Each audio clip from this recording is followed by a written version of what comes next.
and beyond. Meet 981fm.com and iHeart Station. Nancy, Smokehouse. It's the urban heat. Shout out to Coach Live. The conversations that's gonna keep you winning. Sunday nights at 10 p.m. On the urban heat, just calling. Conversations with Coach La La La La La La La La La Coach La La. If you got something on your mind, you can call in, you can hit a line. She the realest, ooh, she the realest. You can tap in, let her always get the business. To empower you, so that you can do every and anything that you want to. You can hear it, Coach Ali's time to listen to conversations that's gonna keep you winning. Sunday nights at 10 p.m. On the urban heat, just calling. Conversations with Coach La La La La La La La La Coach La La La La La La La La La.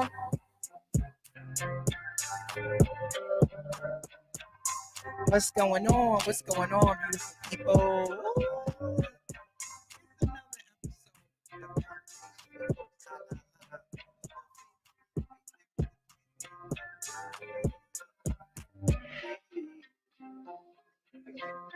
I'm feeling real good tonight. I know y'all missed me because I missed you. So, last week, I did something really, really major. I had a serious battle with someone, and I had a debut performance at the Wizard Lounge, and I performed my poetry for the very first time in front of a live studio audience. I know people are like, how's that possible, Coach? You do play therapy and all of that, but curating an event and being a host of an event versus being a 20-minute set of you sharing your work is a whole different type of beast. But I think I did good. I actually memorized the piece and did it from the heart, literally, which was major. So shout out to everybody who came out to support me at Listen Lounge. We definitely will be doing that again soon in 2025. Excuse me, guys, in 2025. But tonight's conversation is going to be juicy, baby. Oh, yes, we have a special guest on the virtual couch tonight. And you guys know we are the Urban Heat 98.1 FM, and we are radio with a purpose. So what does that mean? That means that we push the envelope sometimes. That means we talk about things controversial. We talk about juicy things, anything and everything that's associated with doing this thing called life. We will talk about. And I love talking to interesting people who are doing things that inspire me, and I'm also hoping that it will inspire you. So tonight's guest is a prominent community activist. He's an advocate. He's a self-made talk show host. We share that in common. Like, I created my own brand and started calling myself a therapist. That's something I did, right? He has a critical voice in Boston. But over 40 years in this field, he ain't playing. 40 years is a long time. You know they say hours to become an expert in something. So he got us beat with that with a 40-year career. He has mastered community building relations by serving in multiple leadership roles and positions in Boston's nonprofit sector, and also at 3 different levels of government. Where he bad, right? Not to mention, he was named Boston Magazine's most influential Bostonian. So I told y'all he bad. And he has a real humble background, growing up in Bromley and really just being dedicated to the communities that he serves and giving back to his community is another type of love and care that a lot of people don't take that responsibility to both a mentor, a pillar, and to open himself up. But what he's done that's really, really dope, among all the other things, is create his own platform called Java with Jimmy. And I think for me, that is huge because he really did that in response to COVID-19 and wanting to create a space and a platform where for Black and brown folk. And it's really community driven, it's organically driven, it's informative, it's resourceful. and with over 13,000 followers on 4 days a week. And I just think that's pretty dope because he creates everything himself. So without further ado, I need y'all to give it up to Mr. Java with Jimmy, also James Hill.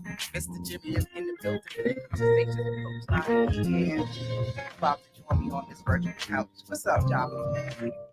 So it is so funny to when people say what's up, Java. I will never ever get used to it. I really like your hat. I sat here all this time and I'm just really looking at it.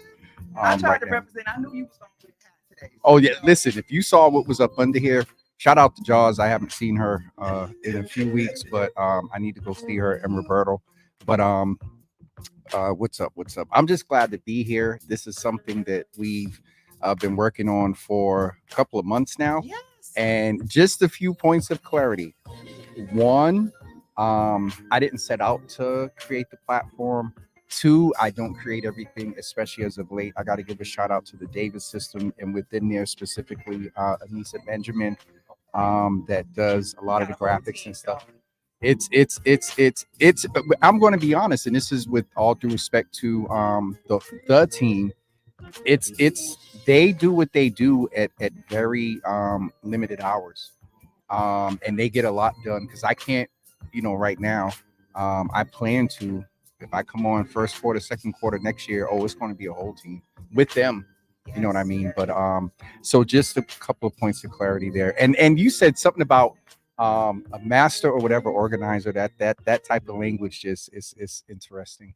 And also you said we're going to be juicy tonight. It also, I think when people, as you're doing, which I appreciate, when they give you flowers, I've also, and we're going to get into this sometimes, and it happens in every city, but I can only refer to the city in which I grew up. Boston is interesting because then you get, sometimes targets on your back, when you get flowers. And she said he was a master, or will he organize?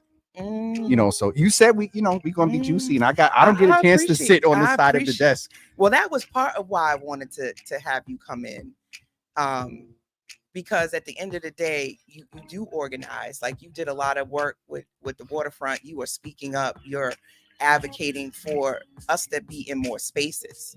And I think a lot of times we don't realize what people do behind the scenes to speak up and advocate, or just bringing certain people on your platform to talk about what they're going through and what their missions are, similar to what we do here at the Urban Heat. That is organizing. I think that we have to open up our minds to what advocating and organizing looks like. Yeah. Right? Because just simply being the face and taking the daggers and taking whatever comes along with that, of putting yourself out there to scrutiny, to jealousy, to envy, a lot of the things that come along with being a cycle breaker, being a disruptor, saying, you know what, I'm going to take this baton and put myself in a leadership role. I truly believe that leaders are cultivated, and it's a choice. A lot of people think they're born, but I don't think leadership is something that you're just born a leader. I think you have to decide. So we ready to have a conversation? You've done with all your intros and listen. Well, my first question was gonna be who is Java, but you already who's James outside of this bio. But I think we're about to get into that right now. Absolutely. And first of all, somewhere along the line, I need the MP4 because I think I'm going to use your intro as something, because you made me sound wonderful. Well, listen, I think you dope. Thank you. And I was like, that. okay, let me get him on here. And then I was like, okay, is he trying to like curve me? No. And so we're going to we're remind me. I bought my iPad so we can take notes. I want to go back to that because I need to clarify some things around that, in reference to the team. But so who is Java? First of all, Java is from, and I'll mix it up here. Java is from the day that I went live. I've back up a little bit. I count my time as a peer educator before peer education was this thing that we did in Boston around smoking cessation, STIs and HIV back in the day when we had peer education programs. And I was with my Aunt Maria at the CAVE program. She was teaching dance, and I was always the rambunctious, free-spirited, as I discussed with Falasha today. guy that kind of stepped up. And so even to your point about, and we can get into it later about choosing leadership, just remind me to go back to choosing leadership, because you'll be quite surprised of when I settled in myself. Okay, I'm a leader and I'm going to do this. So people don't realize that. What? You get called to do it, people try to push you to do it, but you have to make a decision at some point that you're going to do it.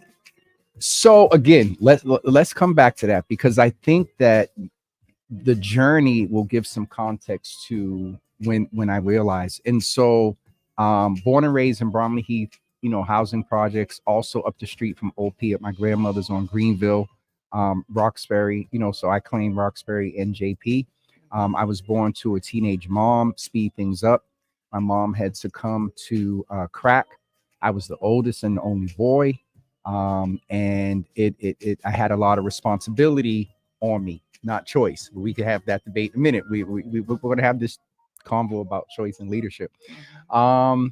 And also, when I've been very transparent, was molested, multiple times. And there was times in my life where that opening, and it's interesting because when you're a teen, no matter what you're opening to, and people have different thoughts and philosophies about sexual orientation and blah, was that the outlet that opened me to, and had that not happened, would I have been straight, blah, blah.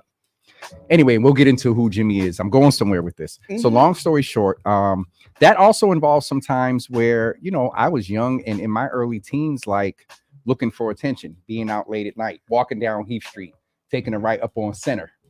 And nasty old dudes, would take advantage of that. And so that is a part of who I am. And it gets me to speed things up into when you ask who Java is. I have that humble beginning to which you referred. Mom succumbed to crack. Went through the whole thing of, it's 2024, but back in my day, you couldn't being out was never woman, sister, friend, therapist, coach. So were you down low? So wait, do y'all know that? First of all, y'all do. I'm about to have this like, conversation. What are y'all talking about? So okay, let's. You said who was Java. Let me speed things up real quick. James William Isaac Hills, Java, host of Java with Jimmy, James Jimmy Hills, is first of all a being that loves God. A being that is in a black body with a black experience and loves every bit of the blackness of who he is, who also happens to be reared in and raised in the hood. Yep. And through all of that, James is gay. And I know some people watching, some people listening, some people that support Urban, no Marvin, well, I told you that too, blah, blah, blah. Well, we're on air and I can't do what I want to do, but there's a picture in my phone where I just have two fingers up that somewhere land in the middle of my hand. And what I say to that, we're out there already. So that is a part of who I am. The four intersections of who I am. When you talk about leadership, it's only been within the past 4 years of realizing those four intersections where when I realized what Java with Jimmy was and what it was doing, I embraced the platform. I think what people attribute to credibility and a credible voice and all that, it's because I'm comfortable. I'm comfortable saying this now. I put in some work. From that time of 11 and getting yelled at by Mayor Menino and getting cussed out in community meetings and then getting cussed out in City Hall and learning budgets. And I put in some work to really understand the pulse of community. One, I'm from it and in it. And two, I keep in touch with people in certain areas and ask questions like, yo, what's going on? What's the scope? How's things, go? So I'll shut up and just on this part and say that I'm a 53-year-old man that was reared in this city, love this city, and it's interesting at times being and building in this city. But I am so comfortable in who I am and where I am in life. Everything is not perfect. It's fourth quarter. Yes. And if you're a business owner, yes, y'all don't even understand. We got what, 76 or some odd days left. It's like the final push, give you the baton. You trying to run that last leg. you're trying to run that last leg. And where I came up, where a lot of my, and I struggled with this. And then now I'm like, oh, and I don't ever want it to come back. But when COVID numbers went up, so did my income. And what I mean by that is DPH, MGH. Let's talk about it. It's the truth. Some of us, COVID was like a blessing. I mean, this came out of COVID. It created opportunities. I got a lot of virtual clinical opportunities, and being licensed and having the technology set me up to get opportunities and be third-party billing and 1099 and contracted with companies that just needed someone that was willing to support their organization virtually, and someone that is Black and a woman. Somebody that was Black and a woman. There was multiple factors that allowed a lot of people to have an opportunity that they wouldn't have had COVID not happened. Yeah, absolutely. And I mean, I recognize that. And so just on the point of fourth quarter, everything is not perfect or whatever. But at the same time, I do a lot more exhaling now than I do inhaling. Well, you know what I mean. I'm comfortable. You feel like you can breathe. I feel like I could. Well, I feel like I in the process of breathing, I am more attentive to my exhales. Let's frame it like that. Well, that's an interesting way to put it. I think so. Let's to not glamorize it. Yep. There's a lot expected of those that decide to jump into entrepreneurship and to become a voice. Yep. Because you're putting yourself on Front Street. Everything you say, everything you do, no matter what you do, there's going to be commentary with stepping into leadership. So I know you wanted to circle back, but I think a lot of people are on the fence in terms of betting on themselves, which we're going to talk about. Yep, absolutely. Later. Yep. Because there's not all this game. There's also a lot of risk of jumping out here and saying, I'm going to go and follow my dreams, and I'm going to go put this platform, and I'm going to be the face, and I'm going to be the voice. That's the thing, La, that this was, I think, okay, let's go into the leadership thing. My leadership right now is based in the impact of Java with Jimmy. And so when you refer to leadership, for me, there's a lot of context to things present. As much as I just said years ago, blah, blah, blah, blah, blah, the 40 years. Thank you. You're helping me in real time. She's trying to have a real therapy session right here in real time with these breakthroughs and whatnot. I'm trying to say, like, you took childhood and being the oldest. You're the oldest. Yep. We share that in common. Okay. So positioning. So I'm glad we brought this now. Positioning, right? But and not a choice. Some people inherit title. Okay. Right? You inherit a title. So being the oldest is an inherited title that therefore means that you should be a leader. Yep. But everybody who inherits that title does not lead and is not a big brother or a big sister and does that. So we still, at some point, make a decision, because not everybody's brothers and sisters make that decision to step into that role and to be a leader of their siblings. Some of them just go do crazy stuff and don't do that. It is, and it's interesting because I forgot how many years, but I think at one point in me and my sister's lives, I felt like I had to apologize because what my mother was going through, and I was my grandmother's first, and so I had went to live with her, and I often wondered with some of the things that my sisters experienced, would they experience had I stayed home? And so when you were just saying that, I agree with what you're saying, but just hearing you say that, I can't say, oh, you're right. And without the thought that entered my mind that there were times as being the older brother that I didn't make the choice of being that leaderful brother. I always looked out for them and things like that. But it's just a thought that when you said that, I couldn't be my authentic self without just sharing that thought. Well, I know just because I was the oldest, I resented it, right? I Yep. resented the pressure. How many younger siblings? 5. There's 6 of us. Yours was different. I had 3. Okay.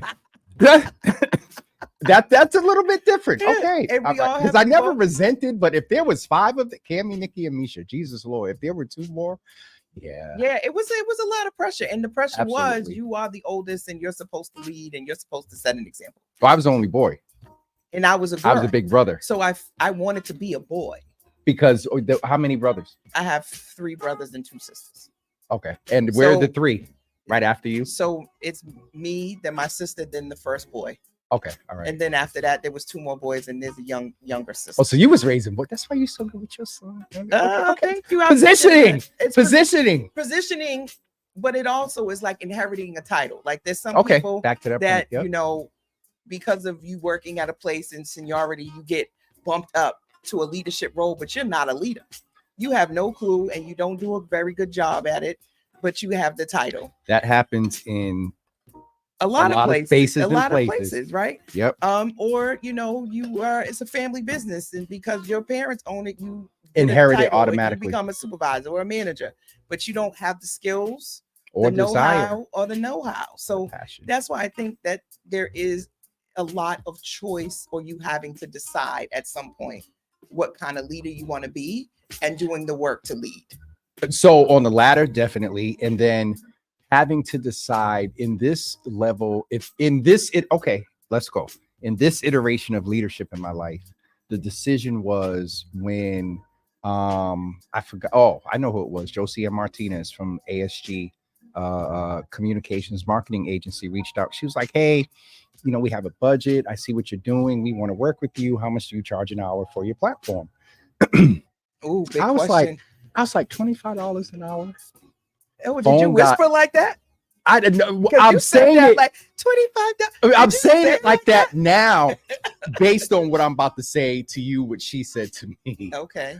And for a lot of y'all that have an issue, corporate and whatnot, when y'all see my rate sheet, Go ahead. Let's it was talk about $25 an hour. Mhm. And by the time she ran up me one way, and then ran down me another, I got her media rate sheet, and it really put me to a point of realizing that I had something. Mhm. And even before that, I got to say, Law, that the comments, I mean, within like the first week or 2 of me starting, people's family members were passing. They were commenting and saying that in real time and live, like, Jimmy, can you pray? And those first few weeks were crazy.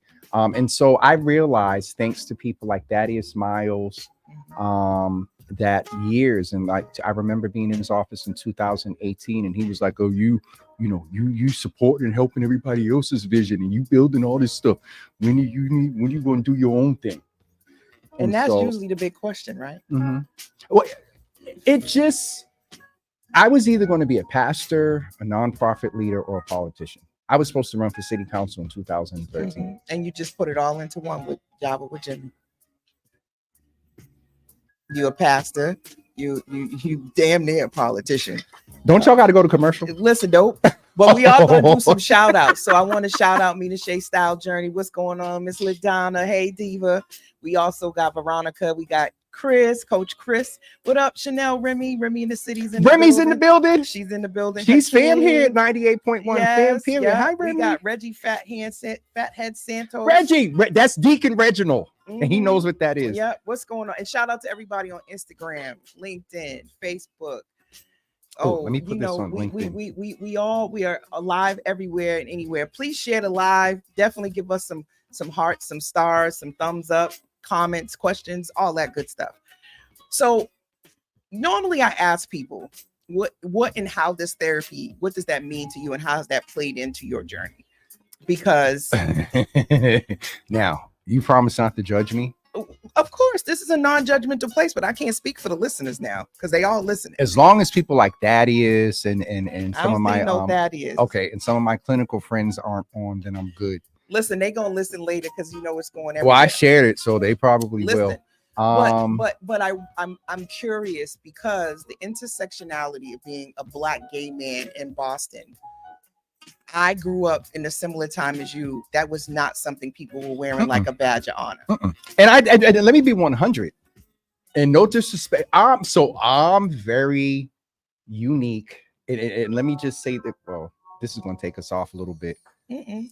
Let me just say real quick that in those intersectionalities, in my loving God, I'm not fully embraced by traditional church because. And you said you was gonna be a gay pastor. No, I wasn't. So you really, we gonna have to do a part 2. How was you gonna say you that? got a pen and paper over there? Just make a note. I brought my iPad, but I can't even. Listen, I can't even break to get into it right this? now because we and I got it. Oh, there's a few pens over here. Marvin Okay. at least got that in here. Okay.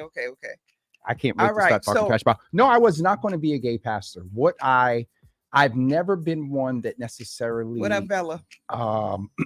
denied. I and still till this day, I'm out, but I don't wear a flag. It could be my hood orientation. It could be my orientation of the fact that though I'm out, my conditioning, I didn't come out till I was in my 40s. And you don't. So this is interesting because I was telling you about Jason Lee. Jason Lee. And we were speaking about that. I don't know this younger generation in terms of homosexuality is just really different than what and who I knew. You were either you couldn't tell or you were more feminine. You still can't tell. Right. You didn't know unless somebody told you, or you were just very much flamboyant, as we called it. I don't know if that's or politically slightly correct to say, flamboyant because I've never. right. But I think there's a lot of different things going on within the community, you know, in terms of how you're supposed to show up. And I think that in itself is like, let people be whoever they're going to be and how they want to show up. I don't think there's a way to be gay. There is no way to be gay. There is no way to be gay. However, the gay model is highly based on the effeminate white man who is attempting to be a Black woman. Ooh, you heard what the hell goodness. Oh, we going there. So let's do a macro breakdown of what you said versus when we're in 2024. There is unfortunately a perception of an agenda that people who are out in their comfortability of who they are have an agenda of turning other people out. Thank you. I'm glad you said it. But how does therapy tie into this? Because I think that as a clinician, there is now with, you know, transgender and everything that's going on with that, there's now a lot of support around supporting the mental health, supporting understanding your identity. And it's becoming more of an identity thing than just sexuality. So as I was getting ready to say to you before, I'm not your typical homo. And I say and use terms like that, not to offend nobody, but I'm part of the community. And that's just how I'm being my authentic self. Right. And what I mean by that is when you talk about the mental health for people, when you talk about the transgender community and whatnot, there is a lot of support, I believe, as it should be. However, as much as I said that, embracing and accepting in who you are, you also at the same time,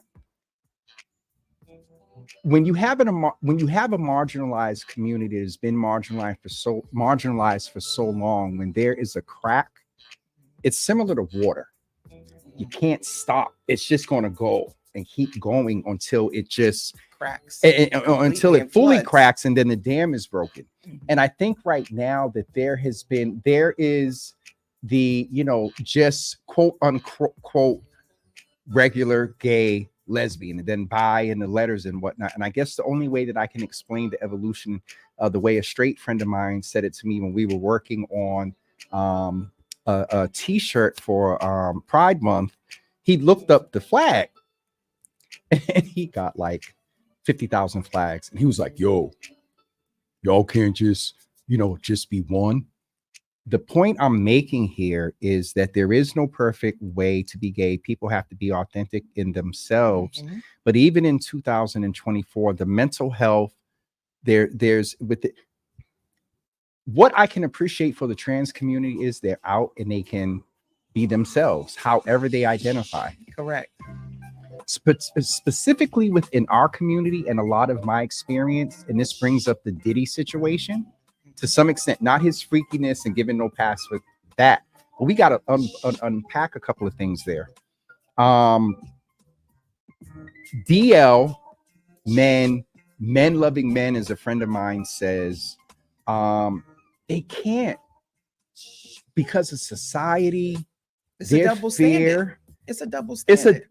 Women can go and explore and not be considered a lesbian. But there's that double standard. But then also, the trans community is getting a lot of support. And I don't know if these brothers necessarily want people to, come out and say, y'all come out and we're going to. I'm not saying that. But my point is about no perfect way of being gay based on what you said, my experiences, and I'm not a typical homo or whatever. I thought about this with the Diddy thing, that the reason there is so much that Meek is doing what he's doing. At one point, I was like, somebody take his phone. The reason that they're doing what they're doing is such a taboo is because there are brothers that want to just be themselves. And again, there's no agenda, but I know of brothers that just, and I've never said, they'll talk to me, I'm Thanksgiving, I'm going to tell her the night before Thanksgiving, though, I can't do it. And I support wherever they are, but I thought about all of this when you talked about the mental health aspect. And so with the trans community, there's the mental health aspect, but at least there's some support. They're identifying as trans. Brothers that look like me that are going through this or whatever, they can't. And so the mental health, I think, also has to consider brothers and that not dealing with this Diddy crap, but just there's a mental health of that. And the reason that's on my mind is because this is something that as a commissioner that I'm bringing to the attention of the commission, because it's also a contributor to violence. Well, I'm glad you said that, because it is the Domestic Violence Awareness Month. And some of what I think happens is anger is a secondary emotion. So if you are repressing the frustration, repressing your true desires, repressing your identity, who do you take it out on? And who do you take it out on? And on top of that, anybody who knows the truth about you is a threat. So there is, when you say domestic violence, of course, the majority are men putting their hands on women. Mm-hmm. If I told you that domestic violence also has something to do with DYS, you would be, of course it does. Brothers locked up and they come home and they're not getting therapy and whatnot. No, there's some things that go on with little. Go on, say it. There's some things that go on with little horny dudes in their teens in DYS when they're locked up 9 and 6 months and just 1 or 2 times something. You talk about repressed. Mm-hmm. Again, feelings. There's no space for that. And one of the things Jason Lee talked about is, the question was, so if a man decides to explore his sexuality with another man, is he immediately gay? And Jason Lee said no.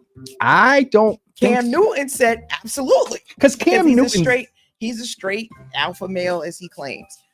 But there isn't space for that type of exploration. I remember watching Love is Blind, and there was a gentleman who had met a woman and decided to disclose that at one point in time he had been in a relationship with a man, and he didn't tell her. Was there a whole social media thing that came out about this? She left him and was like, yes. Heck no, he should have told her at first. And everybody said, well, do women have to tell men? My point. I slept with a woman once in college. Most men are going to be like, so what? I don't care. Matter of fact, you still in touch with her? Right. Are you still down with that? It's not the same thing. It's very taboo. It's very much a double standard. It's a double standard amongst society in general. It's a double standard within the not so much the gay community, but it's a double standard within the Black community as well. Because dudes are all for seeing seeing 2 chicks get it in. And it's okay and it's acceptable, but don't you dare. Again, no agenda here. It's just conversations. And so getting back to the therapeutic point for me, first of all, being comfortable having these conversations as my authentic self is a form of therapy for me. The other piece is when I said don't judge me when you asked about therapy, I only had went and virtually laid on somebody's black couch like twice. I've only been in 2 therapy sessions in my life. Okay. And journaling has become therapy. Like the last couple of days, I remember doing the dishes and I was heated. And I was like, boy, when I go journal this time, I know I'm going to break a sweat and probably going to have to put a new tip on the pen and all that. But therapy for me is embracing who I am in its fullness. Therapy for me is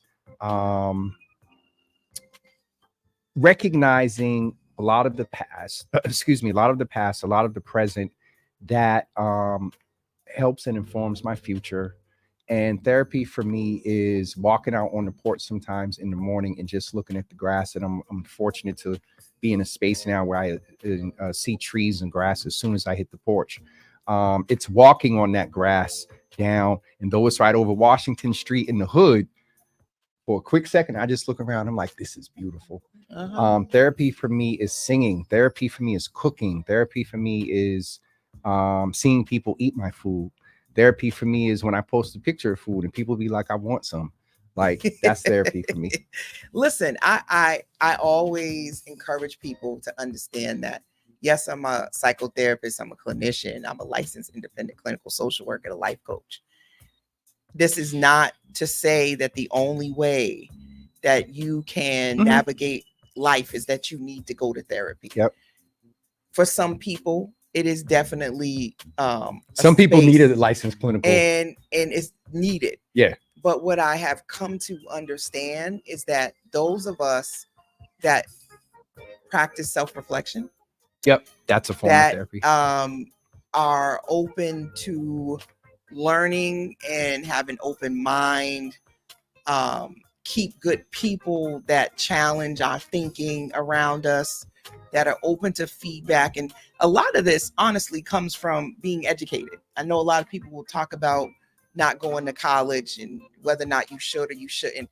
I don't think it always has to be through college. It could be a certificate program. It could be just you learning online or reading a book, but just people who I think are open to education are allowed, have a mental capacity to be open to learning and wanting to know more, versus closed-minded and what I would call a fixed mindset.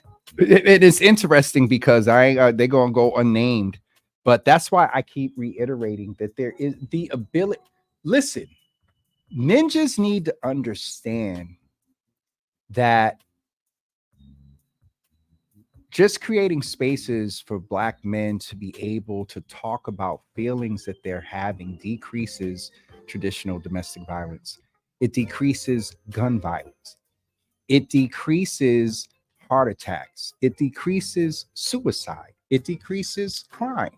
And so having these conversations for me is not an agenda. Now, I said before that, you know, the way that when marginalized communities get a crack in something and it just, you know, there is an element of that within the community of which I am a part or automatically because of my sexuality and put into,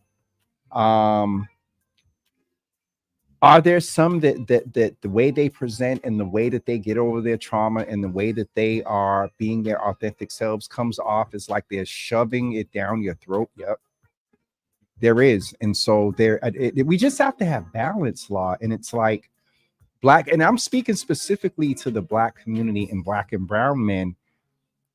These spaces got to be created to where they can, because there are a lot of brothers that are dealing with this, and it's coming out in forms of hyper masculinity, the term toxic masculinity, but we got some toxic females out here too.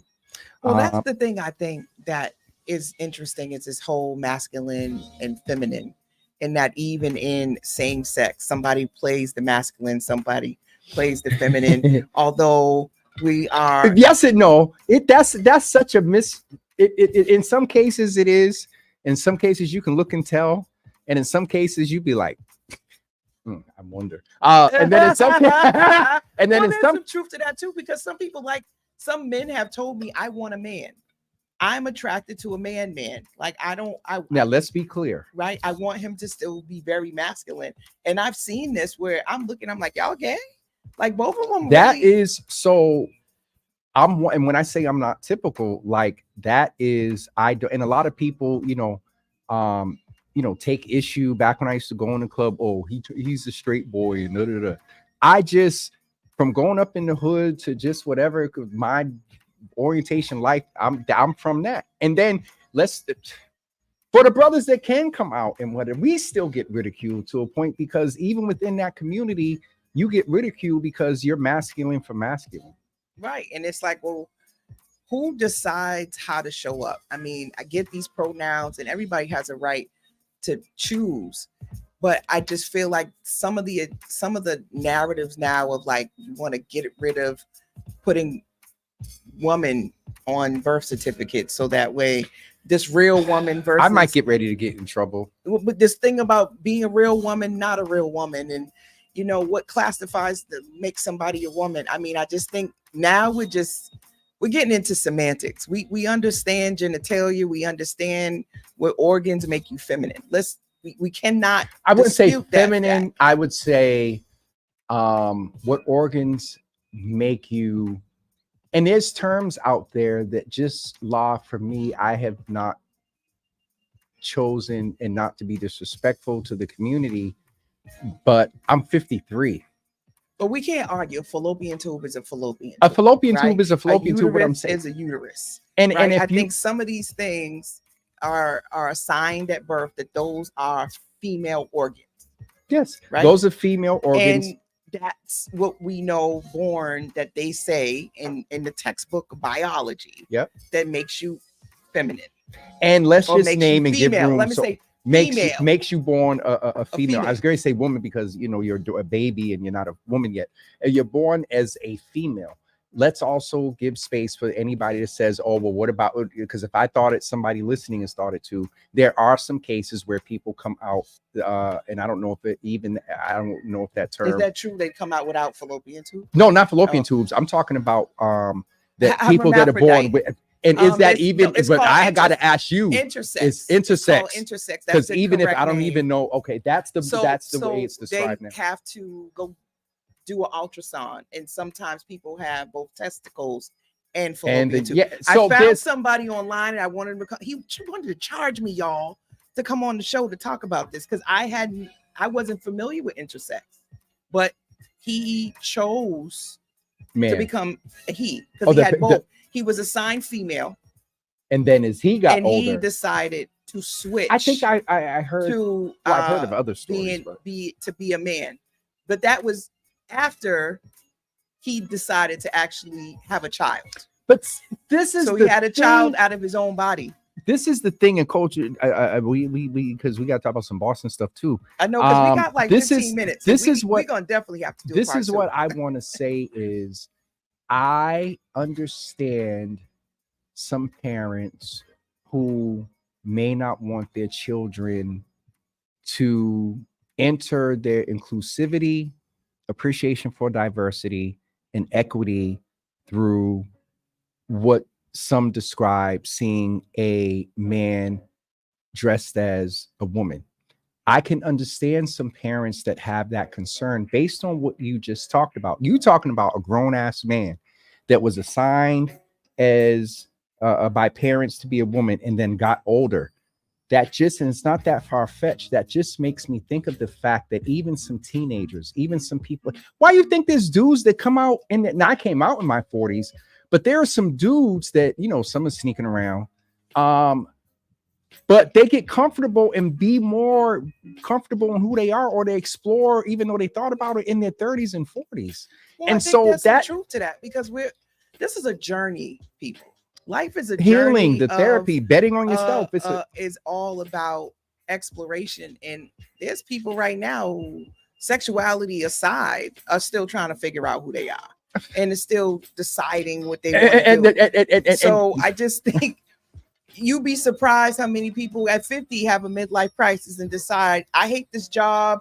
I hate everything. I'm going back to school. I hate this woman. I hate this don't, man. So I think we got to leave space for choice, which segues me to the whole Yes. bet on self moment, Yes. right? Betting on self for some people have thought that I meant be selfish and not think about other people, similar to self-care, where people have said, well, you know, self-care is you being selfish and not thinking about other people. That's not what this is about. Mhm. It's really about honing in and understanding thyself. So if not me, then who? If not now, then when? Those moments in your life that despite what you've been through, your upbringing, what you've seen, you decide, I have to get in the driver's seat of my life and decide who I am and what I want. Those are what I consider bet on self moments. Those are the moments that my father, who passed away 6 years ago, was like, baby, if all else fails, you know that if you bet on yourself, you're always going to be authentically you and doing what you're supposed to do if you tap into yourself. So when you think about that, I mean, what would you define as one of your pivotal bet on self moments? I think it was my first therapeutic session. It was around a time where I was embracing the impact of the platform, and I want to get it right. And I actually think it's somewhere in my journal where she said, who you are started from your survival. Your survival became habits. Your habits became your way of life, and your way of life became your character. Law. And at that time, I was booed up. I lasted to the rest of that therapy session. And as soon as I hit leave on the Zoom, sis, I broke. And what I realized was that everything, and my old pastor, Bishop Bernard and Bragg, who I miss dearly, one of the things that made me go to that church was, one message that resonated with me was, don't despise anything that you've been through. It's brought you to where you are today. Ooh. And so that was a huge moment. And I also, it was, what's this word? A fluid moment, a moment that it wasn't a moment, it was a movement where this year, the last couple of years, last year and this year, there were individuals, one I particularly knew. They weren't stabbing me in my back. They were stabbing me in my heart. And so you understand the imagery of that. You weren't behind, you were in my face. Right. I can see you. And I can recognize who you are. Yeah. And not even that. It's just that play to be whatever. And for some reason, this particular one, I just decided to practice unconditional love. I knew. I got to a point when the ninja in me was like, okay, here, no further. Either I stop it or something's going to happen. Women and stuff, I don't argue. I don't, and so this year, a bet on self moment was, I had to make a decision for me after multiple times of knowing that two similar situations happened where I was just like, you know what? I'm not. And it's no animosity. It's just that I refuse to allow you back into my space in a manner that if and when we fall out and stuff happens, it puts such a cloud on my life. So that was a bet on me moment where I'm taking responsibility, and for once not saying, oh, well, I got to be the bigger person. I got to Michelle Obama and take the high road. No, I'm taking the road straight to my peace. And that should be followed up by shit. Sorry, Ma, if you're watching. Listen. Shout out to everyone that's tuned in. Once again, you guys are listening to Conversations with Coach Lala, your favorite around the way therapist. I got my man Jimmy from Jama with Jimmy in the building on the virtual couch, and we really digging in deep. We tell you guys we got radio with a purpose, so we didn't talk about being a black gay man and Boston and leadership and being the oldest and all of that type of stuff. But what we haven't talked about is we talked a little bit offline about jealousy and envy and navigating the spaces and places in Boston. And there's a lot of negative things said about the town we are from. Crabs in the barrel.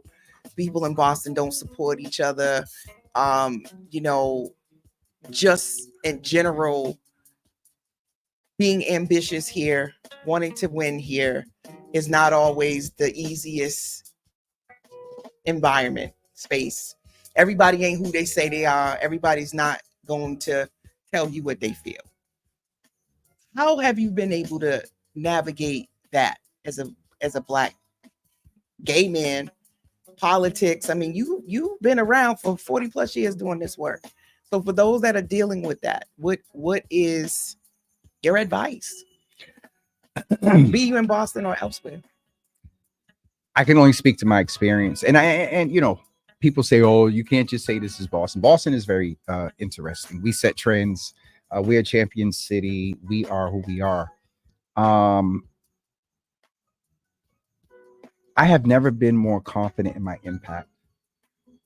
And I think that at the foundation, despite people not understanding my motive, not understanding how I move, not celebrating how I move around the impact or whatever, um, I've been able to, and I haven't always done well. I'm in a space now, Law, where this is from times of falling on my face, cussing out the wrong person, putting up the wrong post, cussing out the mayor, sending off the wrong email, and whatever. And so what I've done now is, well, I still got that same energy, and I'm getting ready to direct it toward some folks that work in the city that's supposed to be overseeing safety. But I employ it very differently. See, I got a little bit where that backslide comes out, and I need to let them know that I still got that energy. And Here's the leadership side of that. Sometimes we got to say and do things that everybody don't like. and everybody don't like, and I don't care if the individual or whatever don't like it. Lives are on the line. And so I am just at a point now where I don't care. I am cognizant, and I try to be respectful. I don't call people out as much. I call in. And what I mean by I call in now, I don't call you in until I have exhausted. Anyways, I want to get to the point of giving some advice. Be confident in who you are. Be sure that you're moving in a space of passion that can pay you. And also, don't allow the naysayers to over infiltrate your openness to critique and improvement. Mhm. Understand and have and pray and ask God for discernment around opportunities, so you won't be in a position where you're presented with a contract. I wish, oh, I got to come back. Yes, because it makes me think about and I hate that I'm his name because he's famous and he passed away, but he played in Wakanda. And Oh God, I Jesus, I can cannot see his believe face. I am Chadwick. forgetting. Chadwick had a very important message prior to him passing away about recognizing that those opportunities that you say no to are often opening you up to the greater or the better opportunity. And I think that is key. But I think sometimes I think about Maya Angelou. Sometimes just your confidence and just your energy and just your sexiness and just who you are offends people. And you didn't do anything except be your authentic self. And you being your authentic self makes other people uncomfortable who are not being their authentic self, right? Who are not Yes, able to speak what they need to say. They're biting their tongue. They're not betting on self. They're turtling up. They're doing groupthink, getting along to get along. To be a leader means that sometimes you are disruptive. That means that you are not going to be liked. That means that sometimes you have to separate yourself from certain things, peoples, and spaces. And that is not being wonderful, Law. That I need whenever I get in these public spaces, I like to say it so people understand. For the people that are taking me, referring you to, first of all, referring you to the team is because I'm terrible on schedule. Second of all, this access and this platform and the nature of it, it's a lot. You think when I turn that camera off, that what I read about or the emails that come in or the text, can you help, or my mother or my brother or my, and so, you know, it is, you said a couple of things there in that last part. I know we're getting ready to wrap up.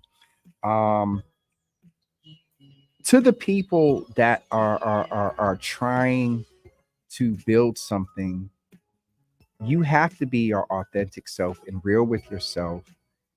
but you also have to, as you said, bet on yourself in the perspective of not a negative, but in the perspective of take the risk. What do you have to lose? You know what I mean? That's a Take the great risk question. and write.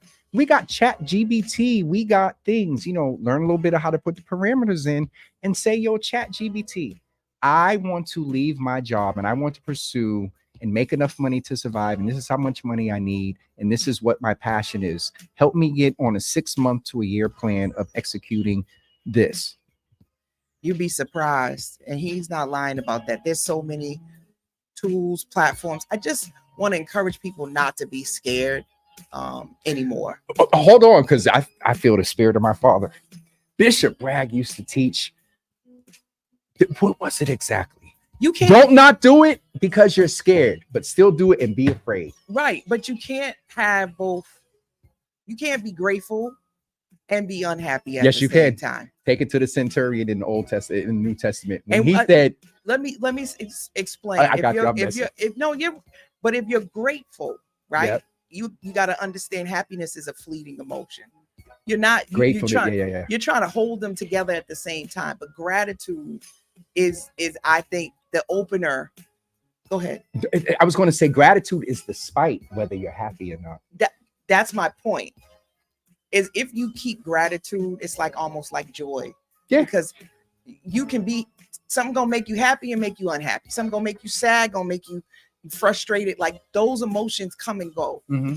But being grateful, place of that stays with you if you understand what gratitude is. You can be grateful no matter what emotion. Absolutely. And fear. Pastor Carl Jefferson is on, and we had a conversation some years ago, and he said, James, what's the opposite of love? What would you say the opposite of love is? Opposite of love, joy? No, opposite of love. Hate. Nope. What? He said it was fear. Oh, well, I can see and that. I don't remember if you're still on here, Carl. Okay, I could see that. And what he talked about, I think, was sort of that agape, unconditional love, because we don't understand, and what we don't understand, we fear. And oh God, I can't.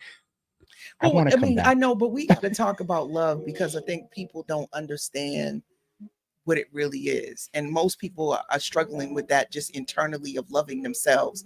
Because if you love yourself, that means the ugly parts, the dark parts, the parts nobody don't know, the secrets. And most people don't love themselves. They don't love all aspects of themselves. And they said you can't heal what you don't tell. And you got to sometimes look in the mirror and tell yourself. And sometimes on this perspective of love, you help me, because there's two foundational things, two pillar things for me when it comes to love. Three. Love is the foundational thing. Sometimes you have to love from a distance, and sometimes you have to practice tough love. But I'm injecting now this thing of prioritizing loving yourself first, because if you do that, the other two will happen. But in loving yourself, I would encourage people, whether you're getting ready to get into a business, and you need to do this, you need to heal and deal with your mental before you try to be an entrepreneur, because entrepreneurship is a mental stress. It's not for the faint of heart. Not for the faint of heart. It's not for the people that don't keep good Excel sheets. It's not for the people that can't keep their calendar. Well, you can always get people to help. Yeah. I'm messing. But what I'm about to say is very interesting, and I encourage people to do this and then write about it. At that time, Minister Ann Davis said that if you want to get a good perspective on how God views you, get yourself in your birthday suit in a mirror. Oh, you know how many I give that as an assignment to my clients to look in the mirror, to get completely unclothed and stand in that mirror and observe and talk to yourself. And most people can't do it. It'll move beyond the physical will be there. The physical, you see yourself every day. Physical, it is what it is. But if you do it with intention and really look at, you may see a scar and you go back to a memory, and then that memory leads to something. And so, be authentic with yourself first. Get on a healing journey if you're trying to do something in Boston. And then also have accountability partners. And as Sean Brown and other people say, have your your personal board of directors. Right. Then you got to have that one person that can pull your card. I got a couple. One person, at least one that can tell you about yourself, that you will sit there and that you gave them permission. Oh, here we go. Hold on. Is that Marvin? Expect the unexpected. Unorthodox radio. From Who is this? Boston That's Mark. and beyond. Mark? The voice. .fm.com. No, I'm gonna go. Who's gonna call it? Oh, we're over. We're done. Listen, that right there. Listen, I told Jimmy. I said we gonna go and we gonna go. That means that this has ended another virtual couch episode. You're gonna have to come back. I would love to. I'm supposed to come on your platform. You Yes, get to but that flip needs to me. be after dark and in person. So that's Yeah, coming. Yeah, he's gonna flip me on the couch. I'm gonna get a chance to hear some stuff about Coach you didn't know. But thank you Absolutely. for coming. I gotta have you come back. I hope we can find some time in your busy schedule because we didn't even get to everything we wanted to talk about. But we talked about a lot. We did. I got thank notes and you everything to over here. everyone who tuned in tonight to another episode of Conversations with Coach Live. We are definitely going to do a part 2.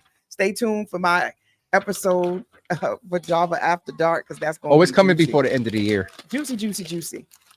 Good night, everyone. Till next time, make sure you share the live, and this will be converted to the podcast version, so y'all will be able to replay it and get all what you missed. Good night, and thank you. Keep betting on self, and y'all know what to do. We love you here at the Urban Heat, so make sure you tune in tomorrow to the morning cafe because it's going to definitely be get your coffee ready because they always brewing something up on their morning cafe. Use my words. See y'all later. Good night. I cuss Marvin.